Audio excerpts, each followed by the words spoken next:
नमस्कार मित्रांनो. आपल्या तलाठी बांधवांना जे शासनामार्फत लॅपटॉप चं वाटप करण्यात आलेलं आहे, त्यामध्ये एक अडचण अशी जाणवत आहे की वन ड्राईव्ह मध्ये यामध्ये एकमेकांचे ईमेल आय डी म्हणजे दुसऱ्या तलाठी यांचे ईमेल आय डी येत आहेत. त्यासोबत दुसऱ्या तलाठी यांचा डाटा सुद्धा कॉपी पेस्ट आपल्याला त्यांच्या लॅपटॉप मध्ये सेव्ह केलेला दिसत आहे. तर ती जी मुख्य अडचण आहे ती वन ड्राईव्ह हे जे क्लाउड बेस्ड ऑप्शन आहे ज्याच्यामध्ये सर्व डाटा आपला सेव्ह होतो, तो ज्यावेळेस लॅपटॉपची या सेटिंग करण्यात आलेली आहे त्यावेळेस 20-25 लॅपटॉपना एक ईमेल आय डी वापरून ते वन ड्राईव्ह वरली सेटिंग केलेली आहे. आपल्या लॅपटॉपची जी काही प्रोसेस सेटिंग करायची होती ती, त्यामुळे त्या 20-25 लॅपटॉपना चा जो डाटा आहे तो शेअर होत आहे. तर ते बंद करण्यासाठी, आपली प्रायव्हसी कायम ठेवण्यासाठी आणि हा जे डाटा शेअरिंग आहे एकमेकांमध्ये ते होऊ नये, माझ्या फाईली दुसऱ्यांना कोणाला पाहता येऊ नयेत, याच्यासाठी काय करायचंय, हे जे उजव्या बाजूला वन ड्राईव्हचं जे लोगो आहे त्याच्यावर क्लिक करायचंय. याच्यामध्ये सेटिंग हा जो पर्याय आहे त्यावर क्लिक करून सेटिंग या पर्यायावर जायचंय. इथे पहा कलेक्टर 6 @the hotmail.com अशा स्वरूपाचा एक ईमेल आय डी आहे. त्या email I D she link असलेले जेवढे काही लॅपटॉप असेल त्याच्यामध्ये एकमेकांमध्ये जो डाटा शेअर होत आहे, तर आपल्याला क्लिक करून हे जे एकमेकांमध्ये डाटा शेअरिंग होत होतं ते बंद करायचंय आणि त्याऐवजी वन ड्राईव्हला तुमचा जो काही पर्सनल ईमेल आय डी असेल तो या ठिकाणी टाकायचा.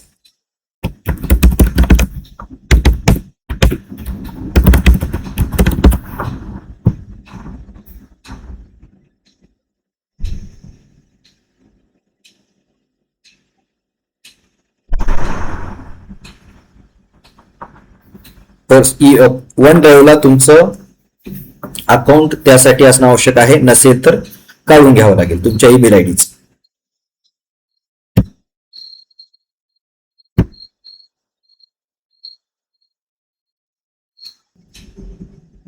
हा जो QR आहे तो स्कॅन करून घ्यायचा आहे QR स्कॅनर ऍप मार्फत, आणि त्याला आपल्या मोबाईलवरनं जिथे कुठे ईमेल आय डी तो चालू असेल, मोबाईलवर चालू असेल तर तिथून ऍक्सेस द्यायचा वन ड्राईव्ह मध्ये लॉग इन करण्यासाठी.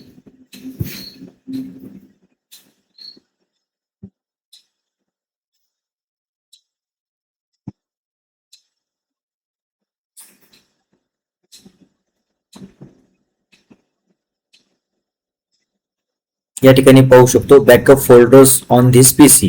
काय काय आपल्याला बॅकअप अपेक्षित आहे. डॉक्युमेंट्स, पिक्चर, डेस्कटॉप, ज्या गोष्टींना आपण टिक करू त्या गोष्टींचं तिथं बॅकअप चालू होईल. या 3 गोष्टींसाठीच बॅकअप मी ऑनलाईन ऑन केलेला आहे. अशा प्रकारे जो आपला डाटा शेअर होत होता वेगवेगळ्या तलाठी यांच्या सोबत तो बंद झालेला आहे. ज्या लॅपटॉप मध्ये आपला हा ईमेल आय डी चालू असेल किंवा मोबाईल मध्ये तेवढ्याच मोबाईल आणि लॅपटॉपचा आता डाटा या ठिकाणी आपल्याला दिसेल.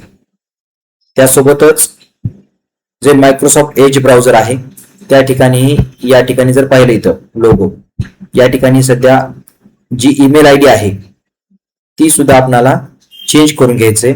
या ठिकाणीची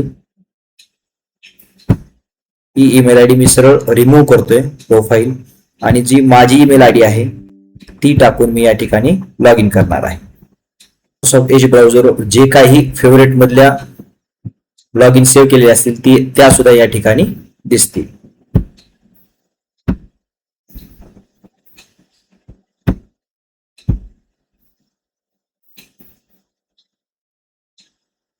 थँक्यू. अशा प्रकारे आपल्या लॅपटॉपची सेटिंग चेंज करून घ्यायची आहे.